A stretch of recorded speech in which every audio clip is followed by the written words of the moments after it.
Well, Zach just got back from Germany. He was at the Frankfurt Auto Show. That's the biggest auto show in the world. Zach, how big is it? Well, it is absolutely massive. If you walked around it in one day, you could just basically walk through the stalls. But if you wanted to stop and look at everything, it would take you the better part of a week to cover this massive show.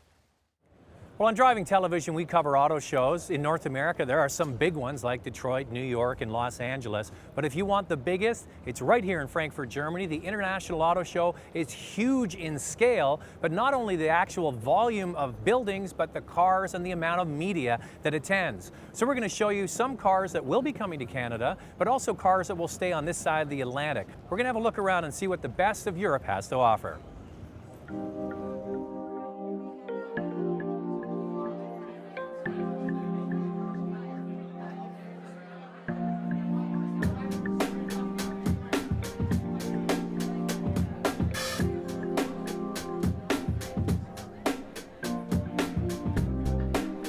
This is the 64th version of the Frankfurt Auto Show. It actually originated in Berlin in 1897, where there was only 8 cars on display. This year, there's over 1,000 exhibitors.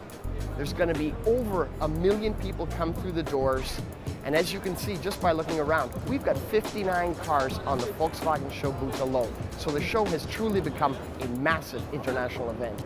North America, Asia, Korea, Japan, everywhere you can think of where they make cars, they display them here in Frankfurt.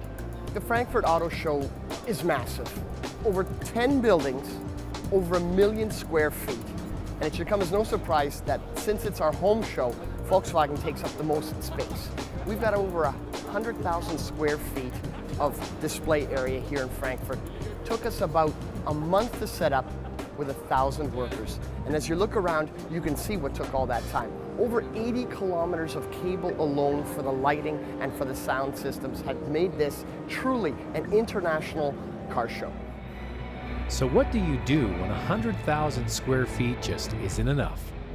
Well, we've got so much to show here in Frankfurt, seeing as it is an international show, that we really can't pack it all into one day or even 1 week.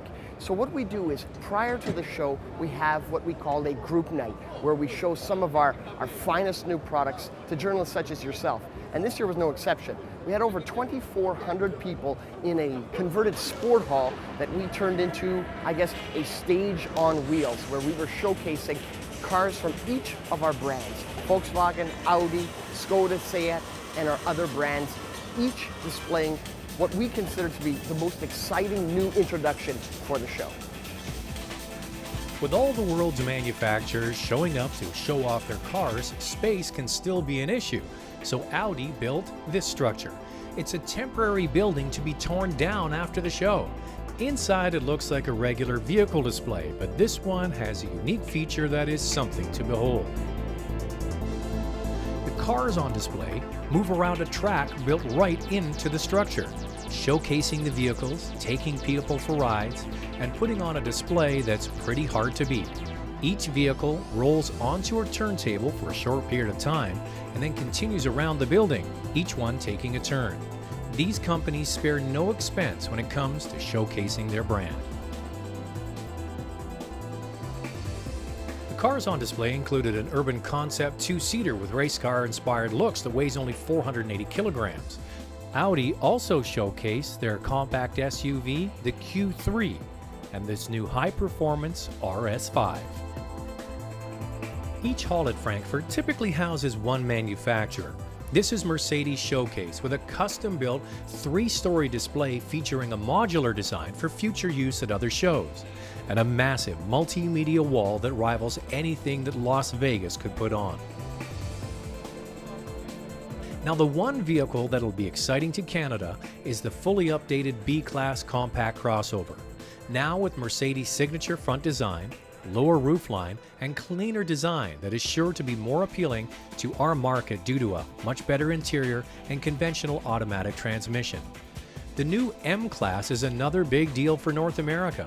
Already on sale here, this 2012 model is still sold with a gas or diesel engine and features Mercedes' new interior.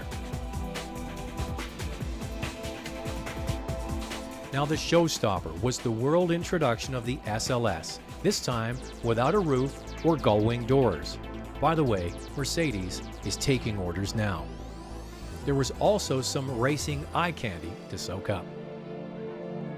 Let's have a look at some cars that we won't get here. Well, here's a car we're not going to get, but it's definitely worth a look. It's the new Citroën DS5. It's a new mid-size hatchback car, very striking exterior on the outside, but the interior is equally as avant-garde. You see in the front here, in front of the steering wheel, the instrument cluster doesn't have conventional gauges. It's got 3 screens that project information to the driver. Also, the center console has beautifully finished dials and switches. Even the center here where you have the shifter is very fluid looking. The automatic and the manual both have a high center console here. And what I particularly like are the optional leather seats. It's called Club Leather and has a unique hand-stitched pattern which we really don't see in our part of the world.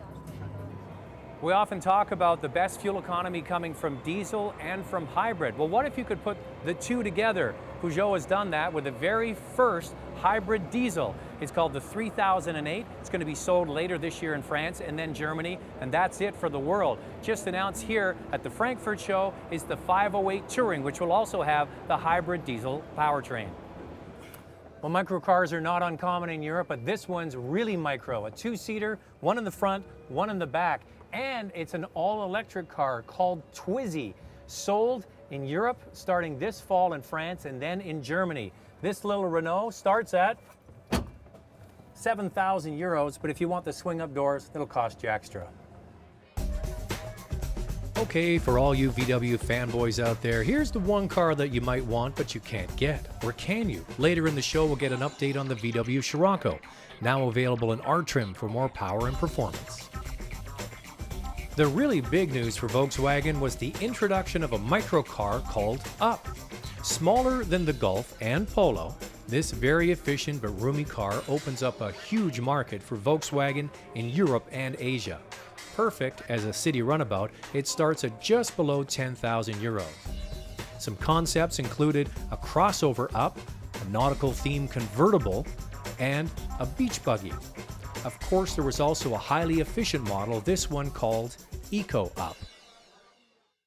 Zach, there are a lot of vehicles that are available in Europe that we don't see over here in North America. Could you give us a number? Well, I don't think a number is really easy to come to, but what we're starting to see is a great trend.